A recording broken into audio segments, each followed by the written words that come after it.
Hi friends, இப்போ பச்சை மாங்காய் ஒருக்கா போடலாம். இந்த மாதிரி கிளி மூக்கு மாங்காய் எடுத்துக்கோங்க. இதை ஃபஸ்ட்டு நல்லா வாஷ் பண்ணிவிட்டு பொடியாக கட் பண்ணிக்கலாம்.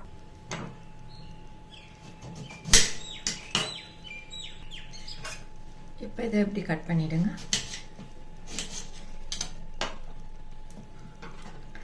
பொடி பொடியாக கட் பண்ணிக்கலாம்.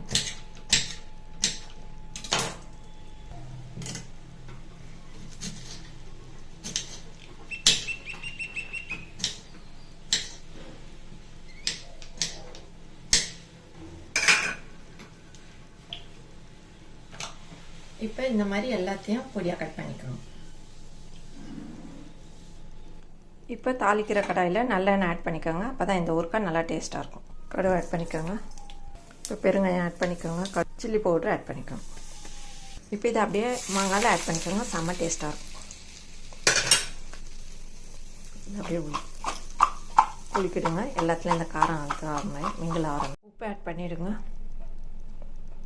இப்போ நல்லா ஷேக் பண்ணிவிடுங்க. இப்போ பச்சை மாங்காய் ஊறுகாய் ரெடி ஆயிடுச்சு ஃப்ரெண்ட்ஸ். இந்த வீடியோ பிடிச்சிருந்தால் லைக் பண்ணுங்கள், ஷேர் பண்ணுங்கள், சப்ஸ்கிரைப் பண்ணுங்கள் ஃப்ரெண்ட்ஸ். டாடா பாய். மீண்டும் அடுத்த வீடியோவில் சந்திப்போம்.